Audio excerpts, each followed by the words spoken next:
Political analyst KS Prasad గారు మనతో ఉన్నారు. అడిగి బోల్డ్ అనే విషయాలు తెలుసుకుందాం. నమస్తే అండి. నమస్తే అమ్మా. ఏంటి నిన్నటి నుంచి చూస్తున్నారు కదా, అంటే 31వ తేదీ నుంచి కమిషన్ నివేదిక బయటికి వచ్చేంత వరకు, అంటే ముందే వచ్చేసింది.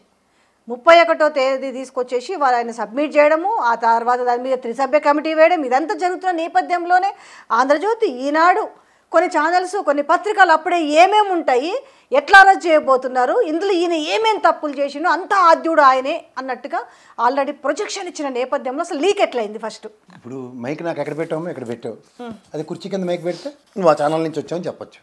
రెండోది ఏంటంటే, ఫస్ట్ థింగ్ నీకు ఇందులో మూడు బుల్లెట్ పాయింట్స్ చెప్తా, అప్పుడు ప్రజలకు చాలా ఈజీగా అర్థమవుతుంది. మొదటిది ఎస్ఏ రేటింగ్ అని ప్రెస్ఏ రేటింగ్ చేశారు. తెలుసు కదా, ఎస్ఏ రేటింగ్ ప్రెస్ఏ రేటింగ్ చదువుకున్న వాళ్ళకి తెలుస్తుంది. చదువుకున్న వాళ్ళు ఏంటంటే, మనకి ఒక ఎస్ఏ రాయమంటే 20 పేజీలో 10 పేజీలు రాసి ఇచ్చేవాళ్ళం. దాన్ని ప్రెస్ఏ రేటింగ్ చేయండి అంటే కంటెంట్ని దాంట్లో 5 నుంచి 10 లైన్లో రాసి ఇవ్వడాన్ని ప్రెస్ఏ రేటింగ్ అంటారు. 60 పేజీలకు కుదించారు. 600 పేజీలు 650 పేజీలని 650 పేజీలు 60 కుదించారంటే అర్థం ఏంటి? వీళ్ళకి నచ్చినట్టుగా కుదించారని అర్థం. రెండో పాయింట్, కేసీఆర్ గారిని లోపలికి తీసుకెళ్లి ఘోష్ గారు ఎంతసేపు విచారించారు? వెళ్ళడానికి రావడానికి ఈడ్చి కొడితే 15 నిమిషాలు కూడా విచారించలేదు. ఇది రెండో సారాంశం. మూడోది, మీరు ఇంకోటి ఇందులో అసలైన సెన్సిటివిటీ పాయింట్ ఒకటి ఉంది. నిన్న ఎవరు ఎక్కువసేపు మాడారు? ఉత్తమ్ కుమార్ రెడ్డి గారు ఉత్తమ ప్రవచనాలు చెప్పారు. ఇంతకన్నా రేవంత్ రెడ్డి గారు తర్వాత మాడారు, చాలా బాగా మాడారు. అందులో ఎక్కువసేపు ఘోష్ గారి ఆవశ్యకత, ఆయన మాజీ న్యాయమూర్తి ఇంట్రడక్షన్ అంతా చాలా ఒకటి ప్రతి లైన్లో ఇది అంటే గుమ్మడికాయల దొంగ భుజాలు తరుముకున్నట్టు నేపథ్యం కనిపించింది ప్రతి లైన్కి ముందు ఘోష్. ఇందులో ఫస్ట్ సారాంశం ఏంటంటే, నీకు ప్రాణహిత సేవలు తెలుసు కదమ్మా. కాంగ్రెస్ ప్రభుత్వంలో మన చిన్నపిల్లలు చేసి రాష్ట్ర విభజనప్పుడు దీనికి జాతీయ హోదా అని మహానుభావుడు రాజశేఖర రెడ్డి గారు అయితే ఖచ్చితంగా వచ్చిందును, మిగిలిన వాళ్ళు ఎలాగో కాదని రుజువైన తర్వాతే కదా కేసీఆర్ గారు దాన్ని ప్రాణాలకు తెగించి అది కాళేశ్వరం ప్రాజెక్టు కింద అభివర్ణించుకుంటూ ఒక పవర్ పాయింట్ ప్రజెంటేషను అసెంబ్లీ సాక్షిగా ఇస్తుంటే, అర్రే ఇలాంటి వేటి నాకు అర్థం కాదు, నాతో తెలియదు, అసలు నాకేంటి తెలియదు అని పారిపోయి వచ్చినాడు వాడు ఉత్తమ్ కుమార్ రెడ్డి గారు. జ్ఞాపకం ఉందా నీకు? అసలు ఏంటి తెలియదు అన్న ఆయన ఇవాళ అన్నీ తెలిసినట్టుగా మాట్లాడేస్తున్నారంటే ఇందులో ఎంత నిజం ఉంటుందో ఒకసారి ప్రజలు గ్రహించుకోమని. ఈ 3 పాయింట్లు. ఇది ఇప్పుడు నువ్వు చెప్పినట్టు వీళ్ళు తెపేల ఛానళ్ళకి లీక్ ఎలా అయిందంటే, వీళ్ళ స్క్రిప్ట్ వాళ్ళకి ఇచ్చి చదివించే నేపథ్యానికి అటు ఆంధ్రప్రదేశ్లోను తెలంగాణలో మనం చేసిన పాపం ఏంటో నాకు తెలియట్లేదు. నీలాంటి జర్నలిస్టులు, జర్నలిజం చదువుకున్న వాళ్ళు, పాపానికి నాలాటి వాళ్ళు ఎక్కడి నుంచి ఏడ తయారయ్యారు ఈ మేళం అంతా ఆలోచించవలసి వస్తుంది. ఎందుకంటే వార్త కబంధహస్తాల్లో చిక్కుంటే నిజమైన వార్త ప్రజల్లోకి రాదు. ప్రధానికి కేసీఆర్ గారిని ఆద్యంతం ఘోష్ కమిషన్ విచారణకి 10 సార్లు పిలుస్తూ ఇందులో అన్యాక్రాంతంగా అక్రమాలు ఏం జరిగాయి అన్న దాని మీద ప్రతిరోజు డిబేటబుల్ టాపిక్ అవుతుంటే, ఇక్కడ దాని మీద ప్రస్తావనలు అవి ఏవి చోటు చేసుకోకుండా ఒక కన్వీనియంట్గా ఎవరికి అనుగుణంగా వాళ్ళు మార్చుకుంటూ దానికి ఎలా కావాలంటే దానికి సెలవులు పలవలు అల్లుకుంటూ, ఇప్పుడు ఫస్ట్ థింగ్ నాకు తెలిసి బేర్ మినిమం దాని కింద ద టోటల్ ప్రాసెస్లో ఇన్ స్పాన్ ఆఫ్ నో టైంలో కట్టిన 2 ఇయర్స్లో కట్టిన ఎల్ఎన్టీ వాళ్ళని ఒక్కడు బాధ్యులు చేయట్లేదు. రెండోది, ఒక ప్రభుత్వ నిర్ణయం రాష్ట్ర ఎక్స్చెక్కర్ నుంచి మనం తీసుకుని మన డబ్బులతో మనం కట్టుకున్న జాతీయ హోదాకు డ్యూటుగా ఒక నీతి ఆయోగ్ ఇక్కడికి వచ్చి 25 సార్లు పొగిడి మెచ్చి మేకతో లేసి వెళ్ళింది. ఇంజనీరింగ్ ప్రాజెక్టులకే తలమానికం, ఇది గిన్నీస్ రికార్డులో సంతరించుకోవాల్సినంత ప్రాజెక్ట్ అని అభివర్ణించిన నీతి ఆయోగ్కి ఇవాళ అతి గతి లేదు. ఏం మాట్లాడడానికి నోరు పడిపోయిందా? 4వ పాయింట్, ఇవాళ మేడిగడ్డ బ్యారేజ్ కుంగింది. దానికి రెక్టిఫికేషన్ ఆఫ్ ఎర్రర్ అన్నది ప్రభుత్వ బాధ్యత, నా బాధ్యత, నీ బాధ్యత. కేసీఆర్ గారు గవర్నమెంట్లో కట్టినవి నరేంద్ర మోడీ గారికి పెట్టిన బ్రిడ్జిలు కానీ ఏవి కూలిపోకుండా ఉన్నాయా? దాని మీద ఎంక్వైరీలు చేస్తున్నారా, లేకపోతే దాని బ్రిడ్జిని రెక్టిఫికేషన్ చేస్తున్నారా, లేకపోతే కొత్తది కట్టడానికి ప్రయత్నిస్తున్నారా? శాటిలైట్ టెక్నాలజీ చేస్తున్న రోడ్లన్నీ గుంతలు పడిపోయి పెద్ద పెద్ద అగాధాలు అయిపోతున్నాయి కదా, మరి అవన్నీ ఏం మాడుతున్నారు? అవేం చర్చనీయాంశాలు కావా? సరే, ఇప్పుడు దీంట్లో ఎన్బిఎఫ్సిల నుంచి లోన్లు తీసుకుని కట్టారని నేను పెద్ద అభియోగం వేశారు. అమ్మ పెట్ట అడుగుతున్నానేదాన్ని.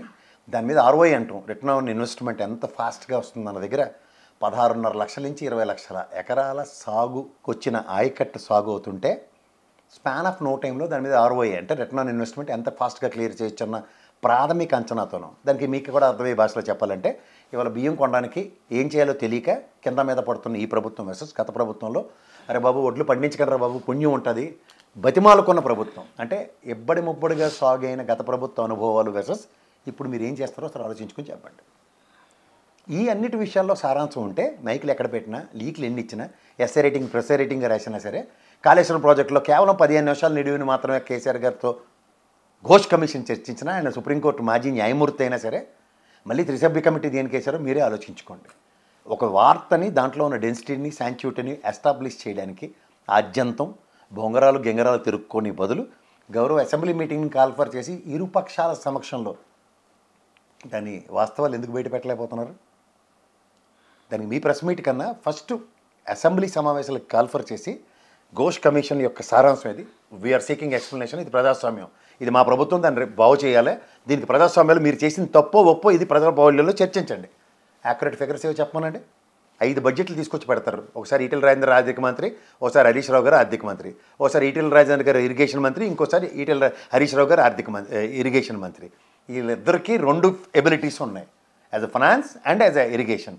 వీళ్ళు స్పెషల్ గెస్ట్ కింద గ్యాలరీలో కూర్చోపెట్టి హరీష్ రావు గారితో పాటు సమానంగా ఈటెల రాజేంద్ర గారికి కూడా ఒకసారి మైక్ ఇచ్చి ఎక్స్ప్లెనేషన్స్ తీసుకోండి. ఎవరు కాదన్నారు? అన్నీ ముఖ్యమంత్రి గారు క్యాబినెట్ నిర్ణయాలు. సరే, క్యాబినెట్ నిర్ణయం ఉందా లేదా పక్క కాసేపు చర్చిద్దాం. ఒక ముఖ్యమంత్రి ఒక నిర్ణయం తీసుకుని కడుతున్న కాళేశ్వరం ప్రాజెక్టుకి క్యాబినెట్ ఎగ్నెస్ట్గా వెళ్ళేంత నేషనల్ పార్టీ ఆయన అంటే ఢిల్లీ వెళ్ళి రావడానికి ఆయన నిర్ణయాన్ని కాదని వాడు ఎవడన్నాడు? నేను క్యాబినెట్లో చర్చిస్తేనేటి కాకపోతేనేటి. కాళేశ్వరం ప్రాజెక్టుకి అనుమతి ఫస్ట్ కాళేశ్వరం ప్రాజెక్టు కడదామన్న కాన్సెప్ట్ క్యాబినెట్లో చర్చించకుండానే మొదలవుతుందా? ఓసారి మొదలెట్టిన దానికి చెల్లి పెళ్ళి మళ్ళీ చేయాలని రోజు క్యాబినెట్ పెట్టాను, ఇవాళ 10 రూపాయలు ఖర్చు పెడతాను రండి సార్ అని వీరతలకం తిస్తాడా? ఒక ఇరిగేషన్ మంత్రి ఆయన దగ్గర ఉన్నాడు, ఒక ఫైనాన్స్ మినిస్టర్ ఆయన దగ్గర ఉన్నాడు. వీళ్ళిద్దరికి చెప్పి పని చేసుకుని ముందుకు వెళ్తాడా? కాళేశ్వరం ప్రాజెక్టు మీద రోజు క్యాబినెట్ పెట్టుకుని చర్చిస్తుంటాడు. మేడిగడ్డ ప్రాజెక్టు 85 గేట్లు, దాని 1.8 కిలోమీటర్స్, ఇరు రాష్ట్రాలని కలిపే బ్రిడ్జ్, దాని యొక్క సాంద్రత డెన్సిటీ సెంట్రల్ గవర్నమెంట్కి సబ్మిట్ చేసిన డిపిఆర్లో ఈ శాండ్ సాయిలింగ్ టెస్ట్ అన్నది ఎవరు చేయాలి? నేనా మీరా? ఇక్కడ ప్రాజెక్ట్ కట్టడానికి అనుమతి ఉందా లేదా? ఉదాహరణకి అది స్టేట్ బాడీలో కట్టిన బడ్జెటే ప్రాజెక్టే అనుకుందాం, మన బడ్జెట్తో మనం ప్రాజెక్ట్ కట్టుకున్నాం. దాన్ని సెంట్రల్ గవర్నమెంట్ అనుమతులు లేకుండా కట్టేస్తారా? ఎవడన్నా కట్టగలడా? మరి వాళ్ళెవరు ఎందుకు బాధ్యులు గారు? సరే, ఓ ఇంజనీర్లు 4 తపేలగాళ్ళని అరెస్ట్ చేశారు. ప్రభుత్వ ఉద్యోగులు అంటే లంచగొండి వేదవులు, డైరెక్ట్గా చెప్తున్నా. వాళ్ళు పట్టుకున్నారు, 4 పిలకలు వాయించి ఆ డబ్బులతో రికవరీ ప్రాసెస్ స్టార్ట్ అయిందా? ఆస్తులు జప్తు చేసాం అని ఆ డైలీ సీరియల్లో కెమెరా తిప్పినట్టు జిగేలు మనం మాకు పెట్టి లాభం ఏంటి? మీరు ప్రతిదీ గమనించుకుంటే టెలిఫోన్ ట్యాపింగ్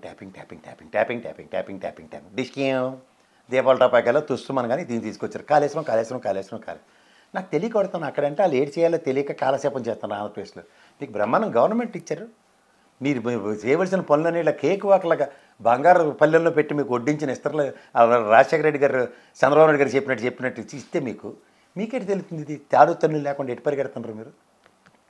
పోనీ ఏమైనా కాళేశ్వరం ప్రాజెక్టు ఆయకట్టి 20 లక్షల ఎకరాలు సాగైంది, నేను చెప్తున్నాను అదంటే గట్టుగా. ఈసారి ఇంత సాగు అవ్వకుండా దాన్ని నీళ్ళు నింపకుండా కూర్చోపెట్టారు కదా దాన్ని ఖాళీగా. కూర్చోపెట్టి చేస్తారు దాన్ని? రేపు పొద్దునకు కూడా బాగు చేయరా?